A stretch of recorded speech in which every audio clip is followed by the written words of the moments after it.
o que é o relato do reino do nosso Senhor, o Eterno Pai. Será que você pode compreender tudo isso? Você acha que é algo que está no nosso coração? É lógico que isso não é simbólico um governo, isso é um governo no céu. Eu posso te dar algumas explicações dentro da Bíblia. Vou trazer alguns pequenos exemplos para que possa entender a respeito do reino do nosso Senhor e Eterno Pai. O que a nossa Bíblia ela nos diz, o Senhor o Eterno, dos seus estabelecerá um reino que jamais será esquecido ou destruído. Daniel capítulo 2, versículo 39 e o verso 45. Que nos diz, depois do seu reino haverá outro, que não será tão poderoso como o seu, e depois desse reino haverá ainda outro, um reino de bronze, que dominará o mundo inteiro. Depois, virá um quarto reino, e este será forte como o ferro, que quebra e despedaça tudo. E assim como o ferro quebra tudo, esse reino destruirá completamente todos os outros reinos do mundo. Na estátua que o Senhor viu, os pés e os dedos dos pés eram metade de ferro e metade de barro. Isso quer dizer que esse reino será dividido, mas terá alguma coisa da força do ferro, pois, como o Senhor viu, o ferro estava misturado com barro. Os dedos dos pés eram metade de ferro e metade de barro. Isso quer dizer que o reino, por um lado, será forte, mas, por outro, será fraco. O Senhor, ó Rei, viu que o ferro estava misturado com barro, e isso quer dizer que os reis procurarão unir os seus reinos por meio de casamentos. Mas como o ferro e o barro não se unem, assim também esses reinos não ficarão unidos. No tempo desses reis, o Eterno do céu fará aparecer um reino que nunca será destruído, nem será conquistado por outro reino. Pelo contrário, esse reino acabará com todos os outros e durará para sempre. É isso que ele quer dizer a pedra que o rei viu soltar-se da montanha, sem que ninguém a tivesse empurrado, e que despedaçou a estátua feita de ferro, bronze, prata, barro e ouro. O grande Eterno está revelando ao Senhor o que vai acontecer no futuro. Foi este o sonho que o Senhor teve. E esta é a explicação certa. Um filho se nos deu, o governo está sobre os seus ombros. Porque é bom saber disso, um filho que ele nos deu, o seu governo, está sobre os seus ombros. O povo que andava na escuridão viu uma forte luz, a luz brilhou sobre os que viviam nas trevas. Tu, ó Eterno, aumentaste esse povo e lhe deste muita felicidade. Eles se alegram pelo que tens feito, como se alegram os que fazem as colheitas ou como os que repartem as riquezas tomadas na guerra. Tu arrebentaste as suas correntes de escravos, quebraste o bastão com que eram castigados, acabaste com o inimigo que os dominava, assim como no passado acabaste com os midianitas. As botas barulhentas dos soldados e todas as suas roupas sujas de sangue serão completamente destruídas pelo fogo. Pois já nasceu uma criança, o Eterno nos mandou um menino que será o nosso rei. Ele será chamado de Conselheiro Maravilhoso, Eterno Poderoso, Pai Eterno, Príncipe da Paz. Ele será descendente do rei Davi, o seu poder como rei crescerá, e haverá paz em todo o seu reino. As bases do seu governo serão a justiça e o direito, desde o começo e para sempre. No seu grande amor, o Senhor Todo-Poderoso fará com que tudo isso aconteça. Porque é bom você ficar sabendo disso, esse governo é justo. Ele pode ser de grande ajuda em sua vida. Porque é bom termos este conhecimento a respeito do reino do Eterno Pai. Agora, venham cá e escutem o que estou dizendo. Desde o princípio, nunca falei em segredo e tenho governado todas as coisas desde que começaram. Agora, o Senhor o Eterno me deu o seu Espírito e me enviou. O Senhor, o Santo Eterno de Israel, o seu Salvador, diz ao seu povo: Eu sou o Senhor, seu Eterno Pai. Eu os ensino para o seu próprio bem e os guio no caminho que devem seguir. Ah! Se vocês tivessem obedecido aos meus mandamentos, a sua prosperidade iria aumentando como se fosse uma enchente, e as suas vitórias teriam sido constantes, tão constantes como as ondas do mar. Os seus descendentes seriam tantos como os grãos de areia da praia do mar, eu nunca os esqueceria, e eles estariam sempre na minha presença. Ele trará saúde perfeita e alegria num futuro. Apocalipse capítulo 2, versículo 1 ao verso 6. Ao anjo da igreja de Éfeso escreve o seguinte: Esta é a mensagem daquele que está segurando as 7 estrelas na mão direita, que anda no meio dos 7 candelabros de ouro. Eu sei o que vocês têm feito. Sei que trabalharam muito e aguentaram o sofrimento com paciência. Sei que vocês não podem suportar pessoas más e sei que puseram à prova os que dizem que são apóstolos, mas não são, e assim vocês descobriram que eles são mentirosos. Vocês aguentaram a situação com paciência e sofreram por minha causa, sem desanimarem. Porém tenho uma coisa contra vocês, é que agora vocês não me amam como me amavam no princípio. Lembrem do quanto vocês caíram. Arrependam-se dos seus pecados e façam o que faziam no princípio. Se não se arrependerem, eu virei e tirarei o candelabro de vocês do seu lugar. Mas vocês têm a seu favor isto: odeiam o que os nicolaítas fazem, como eu também odeio. Podemos mesmo acreditar no que a Bíblia diz.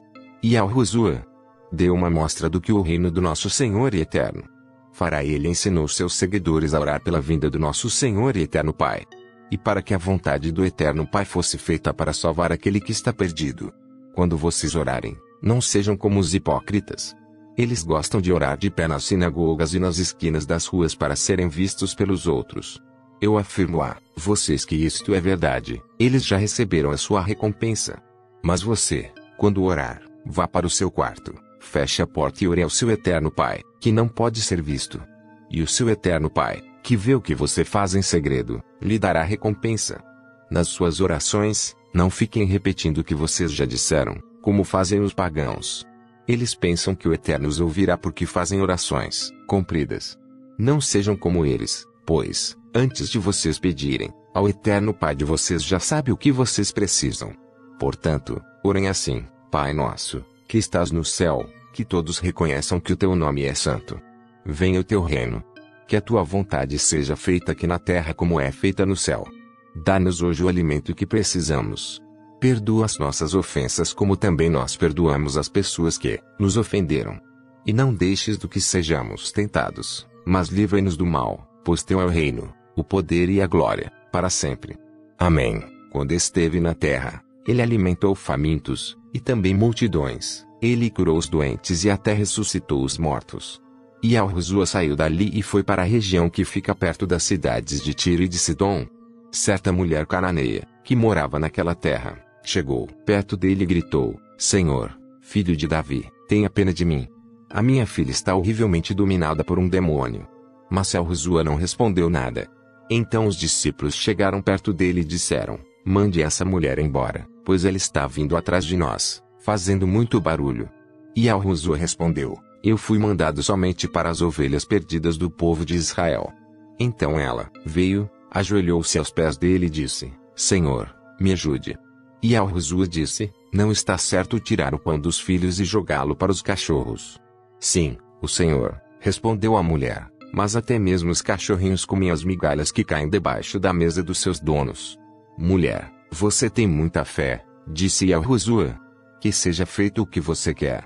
E naquele momento a filha dela ficou curada. E Yahushua saiu dali e foi até o lago da Galileia. Depois subiu um monte e sentou-se ali. E foram até Yahushua grandes multidões levando coxos, aleijados, cegos, mudos e muitos outros doentes, que eram colocados aos seus pés. E ele curou todos. O povo ficou admirado quando viu que os mudos falavam, os aleijados estavam curados, os coxos andavam e os cegos enxergavam. E todo o povo louvou ao Eterno Pai de Israel. E Yahushua chamou os seus discípulos e disse: Estou com pena dessa gente porque já faz 3 dias que eles estão comigo e não têm nada para comer. Não quero mandá-los embora com fome, pois poderiam cair de fraqueza pelo caminho. Os discípulos perguntaram: Como vamos encontrar, neste lugar deserto, comida que dê para toda essa gente? Quantos pães vocês têm? Perguntou. E Yahushua: 7 pães e alguns peixinhos, responderam eles. Aí Yahushua mandou o povo sentar-se no chão. Depois pegou os 7 pães e os peixes e deu graças ao Eterno Pai. Então os partiu e os entregou aos discípulos, e eles os distribuíram ao povo. Todos comeram e ficaram satisfeitos, e os discípulos ainda encheram 7 cestos com os pedaços que sobraram. Os que comeram foram 4.000 homens, sem contar as mulheres e as crianças. Então Yahushua mandou o povo embora, subiu no barco e foi para a região de Magadã. Como futuro governador do reino do Eterno Pai, Yahushua lhe deu uma pequena ideia das coisas maravilhosas que esse reino fala por seus súditos. Em João capítulo 11, e o verso 36. Veja o que realmente ele nos diz, a respeito do Eterno Pai, e também do reino que está preparado para cada um de nós. Então as pessoas disseram: Vejam como ele amava Lázaro. Mas algumas delas disseram: Ele curou o cego. Será que não poderia ter feito alguma coisa para que Lázaro não morresse?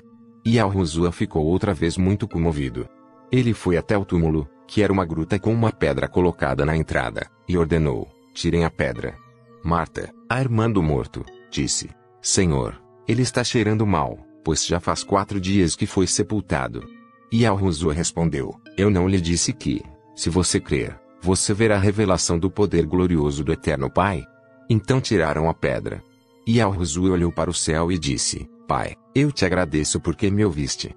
Eu sei que sempre me ouves, mas eu estou dizendo isso por causa de toda esta gente que está aqui, para que eles creiam que tu me enviaste. Depois de dizer isso, gritou: Lázaro, venha para fora. E o morto saiu. Os seus pés e as suas mãos estavam enfaixados com tiras de pano, e o seu rosto estava enrolado com um pano. Então Yahushua disse: Desenrolem as faixas e deixem que ele vá. Quando o Filho do Eterno Pai ressuscitou a Lázaro e também aqueles que precisaram do seu milagre, isso foi impactante quando ele encontra com aquela multidão no meio do caminho. E ver aquele jovem morto dentro de um caixão, rapidamente ele vai até o encontro daquela mulher, diz: Não chore mais, e faz o milagre, ressuscitando também aquele jovem que estava morto, trazendo a felicidade e a paz para o coração daquela mãe que estava passando por um grande sofrimento naquele momento de angústia e de dor. Vamos meditar neste versículo, aqui em Apocalipse. Vamos entender o amor do nosso Senhor e Eterno Pai. Para cada um de nós, o que Ele tem para nos oferecer, temos que ter fé e acreditar que o seu reino ainda é garantido. Para os seus filhos, que aguarda aqui neste mundo de treva, e de dor e também de escuridão. Apocalipse capítulo 11, versículo 15 e o verso 17. Então o 7º anjo tocou a sua trombeta, e houve no céu vozes fortes, que diziam: O poder para governar o mundo pertence agora ao Eterno Pai, que é o Senhor nosso, e ao Messias que ele escolheu. O Eterno Pai reinará para todo sempre. Aí os 24 líderes, que estavam sentados nos seus tronos diante do Eterno Pai, ajoelharam-se, encostaram o rosto no chão e adoraram o Eterno Pai, dizendo: Ó Senhor meu Eterno Pai, Todo-Poderoso, que és e que eras, nós te damos graças porque tu tens usado o teu grande poder e começaste a reinar. As circunstâncias mudando a prova, ela provam que o Eterno ele virá em breve. E Yahushua predisse que ele logo para este povo, que é seu e que também é escolhido por ele. Olha o que ele diz, que o mundo seria assolado por uma onda de guerras, fome e terremotos. Hoje estamos vivendo essas coisas acontecendo, então podemos confiar nosso Senhor e Eterno Pai. Ele em breve acabará com todo esse sofrimento. Mateus capítulo 24, versículo 1 e o verso 8.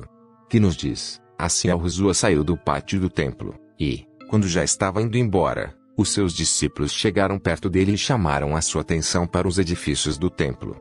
Então ele disse: Vocês estão vendo tudo isso? Pois eu afirmo a vocês que isto é verdade. Aqui não ficará uma pedra em cima da outra, tudo será destruído. E Yahushua estava sentado no Monte das Oliveiras. Então os discípulos chegaram perto dele e lhe perguntaram em particular: Conte para nós quando é que isso vai acontecer. Que sinal haverá para mostrar que chegou o tempo do Senhor voltar e de tudo acabar? E Yahushua respondeu: Tomem cuidado para que ninguém engane vocês, porque muitos vão aparecer fingindo ser eu e dizendo: Eu sou o Messias. E enganarão muitas pessoas. Não tenham medo quando ouvirem o barulho de batalhas ou notícias de guerras. Tudo isso vai acontecer, mas ainda não será o fim. Uma nação vai guerrear contra outra, e um país atacará outro. Em vários lugares haverá falta de alimentos e tremores de terra. Essas coisas serão como as primeiras dores de parto. Podemos mesmo acreditar no que a Bíblia nos diz? Olhem para e pense para aprender mais das coisas do Eterno Pai. O conceito do reinado do nosso Senhor, o Eterno Pai, é uma ideia central em muitas tradições religiosas, especialmente nas tradições monoteístas como o judaísmo, o cristianismo e o islamismo. Este reinado é frequentemente associado à soberania, à justiça, à misericórdia e à eternidade. Aqui está uma descrição do reinado do Eterno Pai, abordando seus aspectos fundamentais: a soberania absoluta. A soberania do nosso Senhor e Eterno Pai implica que Ele é o governante supremo do universo, tendo autoridade total sobre todas as pessoas e todas as coisas. Esse aspecto é refletido em várias passagens bíblicas, como Salmos 103, versículo 18 aos verso 20, que nos diz: Assim para aqueles que guardam a sua aliança e obedecem fielmente aos seus mandamentos. O Senhor, o Eterno Pai, colocou o seu trono bem firme no céu. Ele é rei e domina tudo. Louvem o Senhor, fortes e poderosos anjos, que ouvem o que ele diz, que obedecem aos seus mandamentos. Salmo que diz: o Senhor estabeleceu o seu trono nos céus, e o seu reino domina sobre tudo. A soberania do Eterno Pai significa que nada acontece fora de sua vontade ou permissão. Reinado justo. O reinado do Eterno Pai é caracterizado por justiça.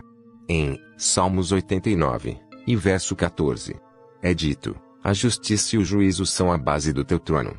Isso sugere que o nosso Senhor Eterno Pai governa com equidade e retidão, em sua justiça perfeita.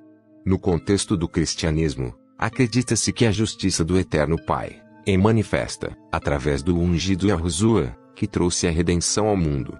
Misericórdia e amor. Embora o Eterno Pai seja justo e soberano, ele também é misericordioso e amoroso. O reinado do Eterno Pai é marcado por sua compaixão e disposição para perdoar.